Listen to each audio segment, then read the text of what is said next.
Math is science, right? I think I'll go with the science on this one. Consider two groups. One group kills all their babies, and one group kills all their old people. The other group keeps them all. Who flourishes in the end?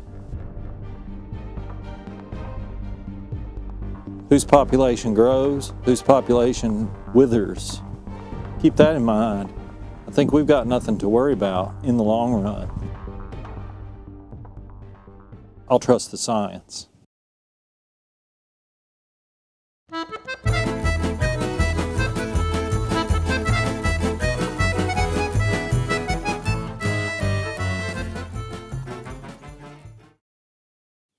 Those who are most aggressive and make the most noise win, right?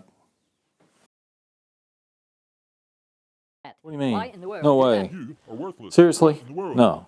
Oh. Get together. What in the blankety blank? What do you mean? Why? What do you not do? Unbelievable. I'm just not dealing with that anymore. Why in the This world guy's did crazy. Unbelievable. Get together. that? What in the blankety blank? I'm going to get into the goals of this channel, what we're doing with this channel, why we have this channel on YouTube. Before we do that, I want to tell a really short story. YouTube is all about stories, right? Okay, so the story goes kind of like this. I'm an engineer, I work in aerospace, and at one time we had a project modifying a helicopter. We had a guy who was on our team, we'll call him Buddy. He was terrible on conference calls. He was condescending and brash and mean and irritating. We all hated to do conference calls with Buddy. Well, there was an instance where Buddy came down for an in-person visit. When Buddy came down for his visit, you would have sworn he sent an imposter to do the work for him. He was completely different. He was a different person. He was reasonable, he listened, and we got the work done. We got the project done. Customer got their helicopter. They were happy with it. We got our paychecks. Everybody went home happy. It was a great day. Now, two things I think helped Buddy to come around. One was he was in person where he could talk to us, ask us questions, see things with his own eyes, and trust that we were doing the right thing, that we met all the requirements we were supposed to meet, and everything was good. There's another aspect to it. When Buddy was with us in person, 3 feet away, he knew we were close enough to get our hands on his neck. We were close enough to kill him while he was there in person. I think that matters. That makes a difference.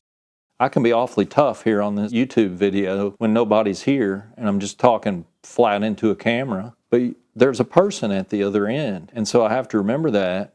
I think a lot of times we forget on Zoom or YouTube or text or telephone, anything electronic, we forget that there's a real person at the other end and we're protected by this barrier that makes it easy for us to act like fools, really, to act puffed up and arrogant when that's not what we should do. So I don't take things lightly when I bring up the topics that are coming up next.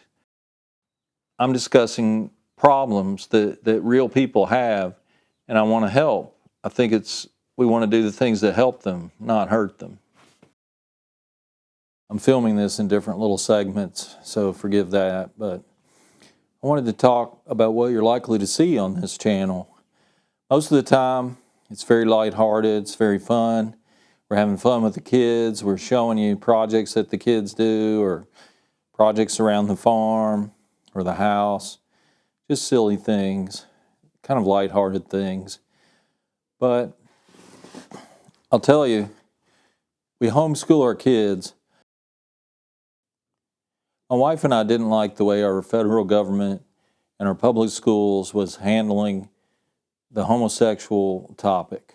That's really the main reason we started to homeschool. There were other reasons, but that was one of the main ones.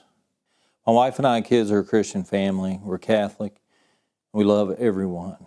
But I can only imagine, I can say that I can only imagine because I don't know, but I would think having a same-sex attraction would be difficult. I feel sorry for people who have that, and I wouldn't wish it on anyone because in the Christian vernacular, we would refer to that as a cross. It's something difficult. It's something hard to deal with. And I thank God that I haven't had to deal with it.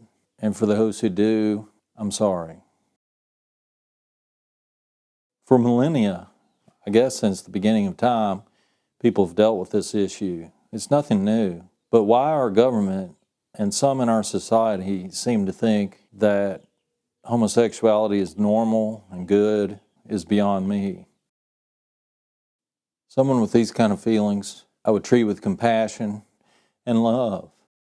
Some say that maybe science has improved to the point where we can tell more about it now, and maybe it's that we can treat it as normal or healthy, mainstream, but I still don't believe it is. And our handling of COVID, I think, has taught me that when you, quote, follow the science, it doesn't always come out with the result you would think when you follow the science. We think we're so advanced. Are we? Are we really? In my opinion, some of the best information that's come out about homosexuality comes from our church, our Catholic Church. Now, I know, of course, in the press have been certain priests that have failed us all in that very way. Now, we still believe that these teachings are truthful, that they're valid, and we believe that most priests are great. Very few. It's like the bad apple that ruined the whole barrel. Some have been very bad, made a bad reputation for the church and for priests. But where we stand are the teachings of the church on this topic. The church has kind of a playbook set up. Of course, there's the Bible that's been around for a long time, but there's also the Catechism. There's the older Baltimore Catechism and a little bit revised Catechism of late in the Pope John Paul II era. Let me just throw up on the screen what these are. So I'm not making this stuff up. We think it makes sense and is logical. People who have a problem, you need to help them. You need to be compassionate to them, but not just encourage them to indulge themselves in any kind of urge that they may have. That's not helping them. That's not loving them. The way to love them is to help them get over it or to help them deal with it, not to just tell them to go for it. I'll just put it up on the screen real quick and read just a little bit of it to you. Number 2357 from the most recent catechism. It's taken a great variety of forms through the centuries, and the psychological genesis remains largely unexplained. Of course, people argue about that, but I don't believe it, plain and simple. Okay, there's some scriptural references there, of course. And then tradition has always declared that homosexual acts are intrinsically disordered. They're just not the way natural law works, meaning just all animals and plants and people and everything, the natural way things tend to work. It's just the parts don't fit together. It closes the sexual act to the gift of life. The way I've heard it referred to before is babies and bonding. The sexual act is for procreation and for bonding of the man and woman together, the married couple. Under no circumstances can the homosexual relations be approved. And then 2358, there are a lot of people who have this problem. They don't choose it. And for most of them, it's a trial. It's hard. It's a cross, like I said before. I'm not making fun of them. I feel sorry. You know, I want to help them, and I'm compassionate. Unjust discrimination should be avoided. I don't think it's discrimination what we're doing, taking our kids out, because we don't want our kids at a young age to be exposed to the idea that it's okay for Bobby to marry Billy. We don't like it. We don't want that. And then 2359, people with homosexual tendencies are called to chastity, not complete free range to act it out in every way possible all the time. And it calls for self-mastery and prayer and that sort of thing. So that's where we stand. Marriage was instituted by God, and it's very good. And it's for a man and a woman, in our belief, in our opinion.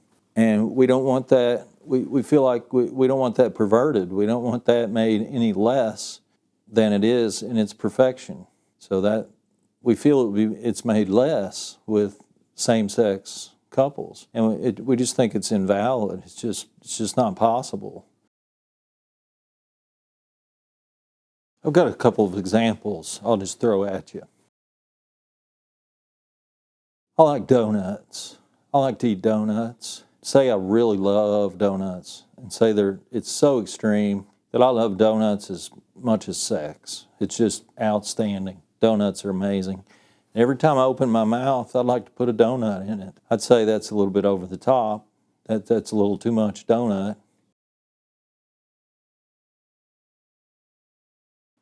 Obviously, that kind of fascination with donuts isn't good for me. So how do I deal with it? Well, donuts in moderation are a nice, pleasurable treat. But donuts in excess, it replaces the good food that your body needs to be healthy. Everybody knows that. So it's common sense. To me, I equate homosexual marriage with telling someone, no, don't try to eat fewer donuts. Go ahead and eat all you want. As a matter of fact, I'll provide you 2 dozen per day. Same thing with homosexual marriage. You've got a disorder. It's a hard thing to deal with. So to deal with it, don't try to be chaste. Don't try to suppress it. Go ahead and express it to the fullest. To me, that's not love. That's not helping the person. Another example might be alcohol. To some, a few drinks is pleasurable, it's social, it's fun, but to some, it's more than that. Once they start doing it, they have to have more and more, and the only way to handle it is to quit cold turkey. We've all heard of Alcoholics Anonymous. From what I understand, they don't teach you it's okay to go on and keep drinking. If you have a problem, you have to stop. The only way to deal with it is to never have another drop. So what's the loving thing to do with somebody who has a problem? To egg them on and tell them just have all they want, or to try to help them stop? What's the loving thing? What's the helpful and compassionate thing?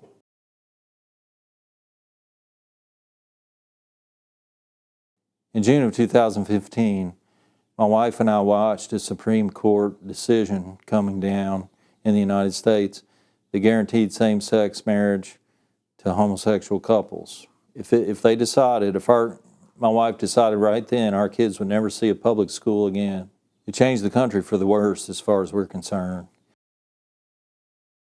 Increasingly, my wife and I have been disappointed with our country and our fellow citizens. And my wife taught in public schools before. She knew what some of them were like. We understand that there's a local flavor for public schools depending on who's teaching it and what the student body is like. We understand that. We understand the federal government doesn't necessarily run directly each school. However, I know that the federal government spends money on public schools to the tune of $225 billion or something like that, the most recent numbers. And our concern is when someone's writing a check, there are going to be strings attached. And if those strings involve things that we don't want, then we're not going to play. If we can get away with it, of course. Maybe they'll throw us in jail. It's worth it to us. Part of the silly antics that you see with the kids on the channel, or the cow milk chores that you see the kids doing, is made in part by our homeschooling schedule. If they had to go to school all day, they may not be able to do it at the times that we need things done to keep things running. Now, homeschool isn't like a vacation either. And our government test scores and our two kids are in college now, their grade performances are showing that our kids are no slackers in school. Okay, another separate photo shoot here early in the morning. Got a little coffee here. It's cold in the building, snowing outside. Anyway, so who are we and what are you likely to see on this channel? You're likely to see nature. You're likely to see farming type stuff. You're likely to see kids working on projects, sort of homeschooling topics, country living. You're likely to see chickens or animals, cows, sheep, and projects to improve our buildings for the sheep and the cows.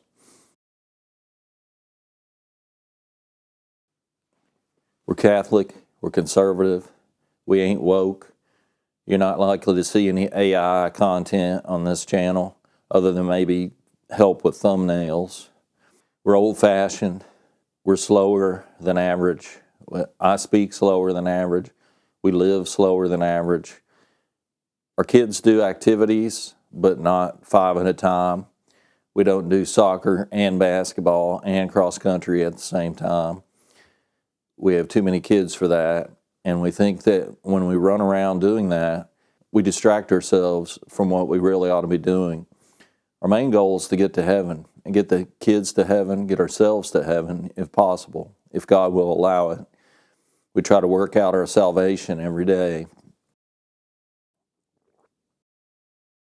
We're not perfect. We're just as bad as the next person, but we try to get better.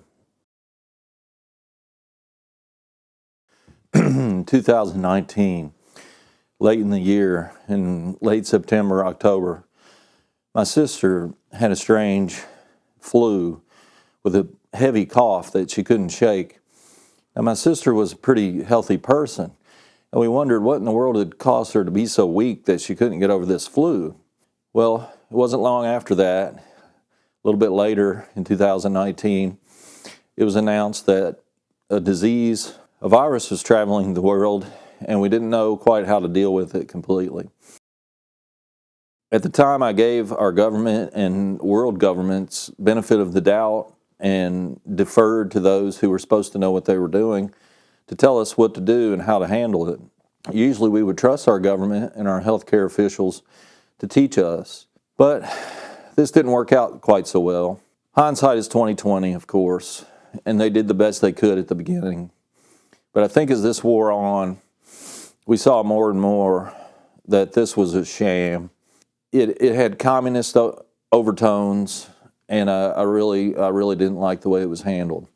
The damage that incurred to the liberty in this country during that event, I'm not sure will ever be recovered. The precedent that was set for everyone to stay at home, don't keep your business running, things like that, it was ridiculous.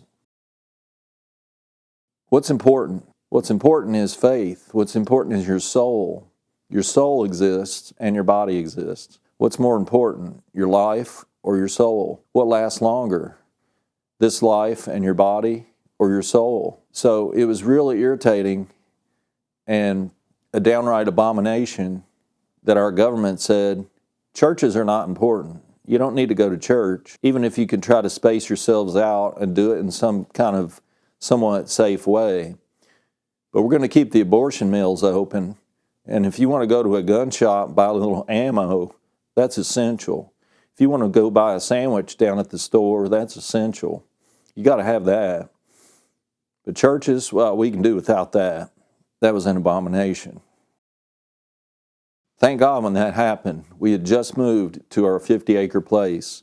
And our kids and I, and our kids and family, we in the family had room to move around. We could go outside where it wasn't dangerous. There was no chance of catching a virus out 500 yards from anyone else in a grassy field or in a wooded area. That was a real treasure to have. We have trails through the woods that we would exercise on, walk through the woods. When under fear of jail time, you were supposed to stay at your house. Had we been confined to an apartment or a condo with 6 kids when COVID hit, we'd probably be in a nut house. We'd be in some institution right now.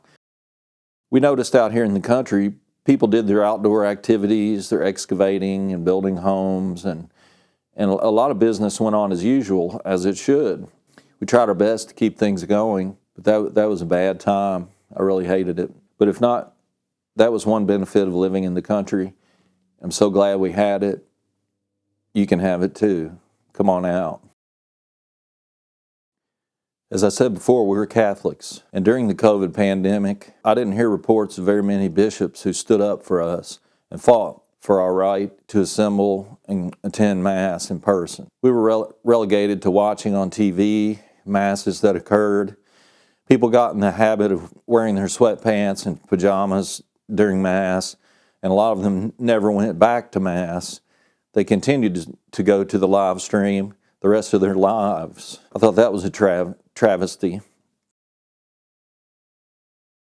I can sort of understand how some people may think that the main idea is to save lives. I think I would have chosen church over. I never contracted COVID, and I kept going into the office at work, and I went to every place imaginable during the event. I guess it affected different people differently. But anyway, I thought it was a shame to see our bishops in the United States fold like limp noodles under the pressure. They didn't know what to do when asked to shut their churches. It was a shame, and it was disgusting. Another issue during the pandemic were the riots that we saw in various cities relative to who knows what. Black Lives Matter was involved. Antifa was involved. It looked like an opportunity to break stuff, burn stuff, pillage and loot, destroy, cause evil and fear in citizens. When I saw that happening and nobody got arrested, nobody paid the price for it, to me, that was another indication that this whole thing was a sham and that people were afraid to do anything. The police let us down. They were under intense pressure not to do their jobs. I can't believe it. I've never heard of the idea of, cancel the police because they're not doing a good job. I want the police. I want them to take care of the criminals and people who break windows and destroy businesses while they're forced to be closed. And I don't even know what they were doing, but I'm glad that they're kind of back under the carpet in the dark, like the roaches that they are.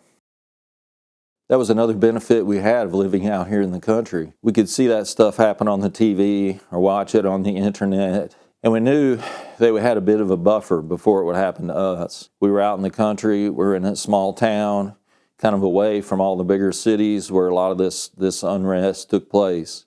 I'm glad we could insulate our family from that kind of nastiness.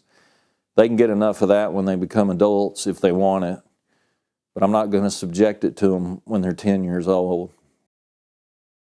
I never have really understood why people want to cram themselves into cities all packed together. And it also seems like anytime votes come along, whether local, regional, at the state level, or federal, it seems like the votes go right along the line.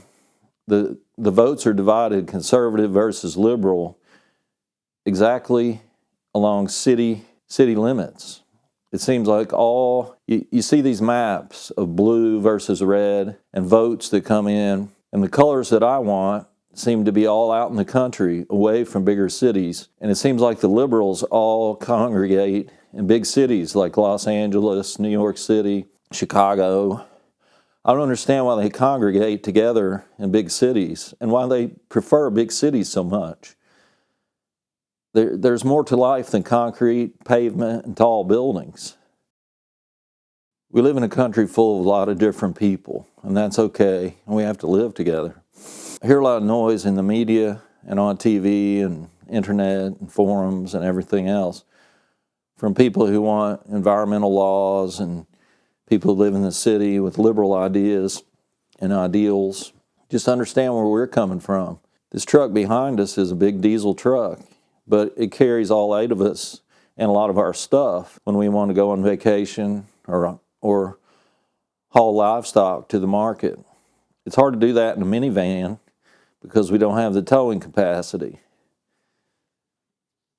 And also, we all pile into the same vehicle. If we had to go in electric vehicles or hybrids or something like that, we'd have to drive 2 or 3 sedans to carry the same stuff as we carry in this vehicle. When you work everything out, I think we're in a similar situation as far as environmental impact, so to speak, as if the earth has no capability to adjust or recover itself. There again, no God, right?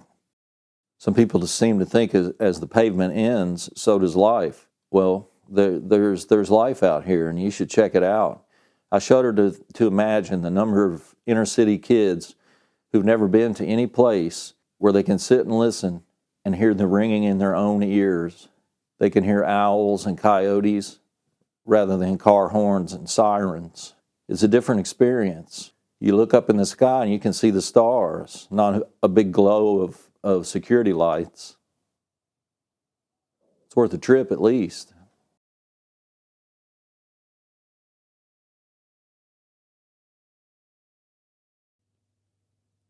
I haven't exactly made it a secret that I prefer rural living to urban. I grew up in a town with no stoplights, and we live again here in a place with no stoplights. It's pretty small, but it's close enough to the grocery and to places that we need to go, stores and shops. We live pretty close to a bigger town, and we have larger cities within 30 minutes one way and 1 hour the next. So it's not that isolated, really. When I talk of living in the country, I speak from a little bit of experience too. There are reasons that I don't like cities because I've lived in some bigger cities for a total of about 15 years.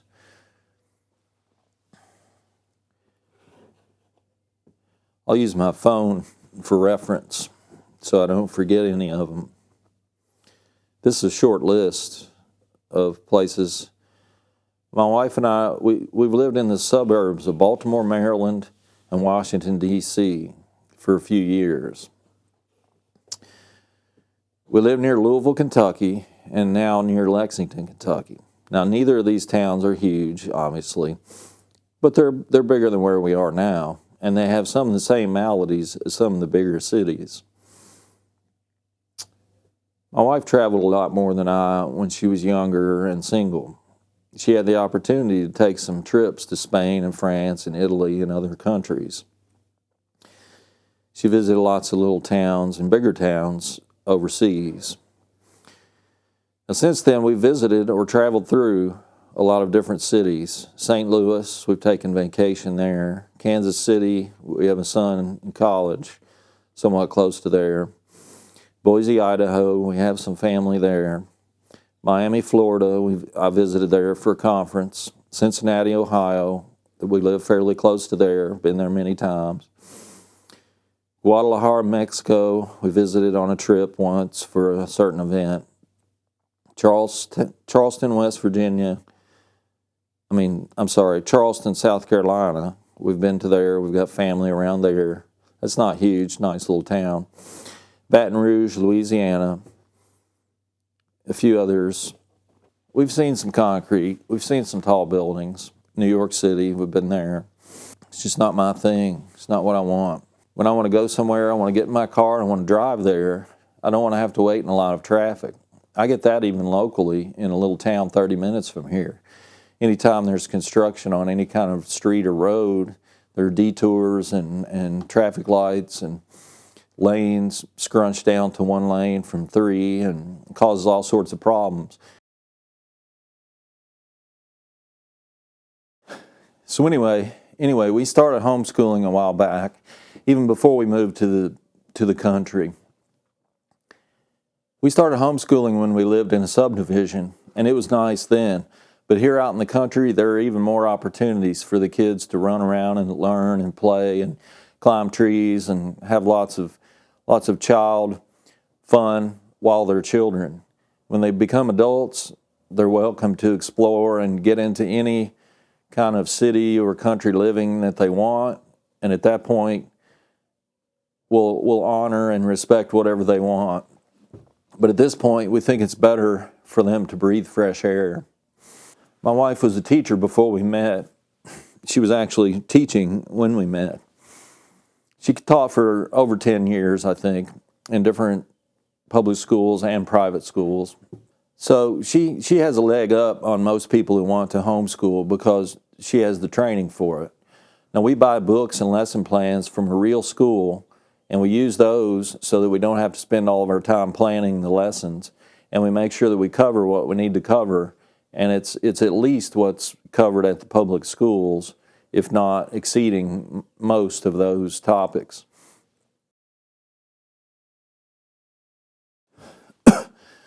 Many may argue if you homeschool, you're depriving your kids of interaction with other kids and interaction with people who have differing views. Well, I would say our kids do interact with other kids, but I've got to agree with you. We're kind of in a pool of people who think the same way. So the only time they're subject to other people is when they go to piano lessons, soccer, basketball, football, other things like the Civil Air Patrol and things that our kids are involved in. They're getting some of that. We also attend a cooperative, a homeschool cooperative. We attend a homeschool co-op where our kids go once a week on Friday, and the high school level kids go twice a week, Tuesday and Friday, to attend classes. Classes are taught by some of the students' parents who spend a lot of their time creating these classes. We've also had guest speakers and guest lecturers, guest teachers to come in for the season. We actually pay them, and some of them have experience and degrees and work experience in all levels of different industries that can be pretty impressive. We have one guy who used to work on Wall Street. He's teaching our kids some financial lessons. We have others with doctoral degrees, lawyers, medical doctors, some with PhDs in things like history and the arts. Some of them do guest lectures and also lecture entire courses for the full quarter or the full semester. We think our children are getting a better education than they would at the local school. Almost all the children are there and are motivated to learn. Of course, there's plenty of goofing off and playing outside and recess, but they're children. Children like to play, and they're given time to play. But they also attend classes, and now we're seeing that our government test scores, standardized test scores, are good. Our children are getting into schools, into colleges. They're being admitted, not rejected, and they're performing well once they get there. Lots of the professors that I talk to say that the children who come from the homeschool environments are good to work with in class, and they do well in college and the rest of their careers. So we're not giving up a thing in this choice. We think the parents' primary responsibility is to educate their children. We don't want to pay someone else to do it, and we don't want to ship them off to a school so that we can both work. We want influence over our children. We don't want to sub them out or contract someone else to raise our children for us. Anyway, that's Room to Grow. Sometimes I do smile. See, I have one.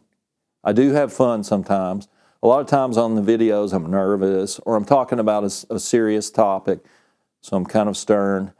I'm not always that way. My wife and children, we have a lot of fun together, and you'll notice as I film them doing things, I constantly ask silly questions, mostly to get them talking about whatever they're doing and to make it lighthearted and fun. I really am a person, not just a YouTuber.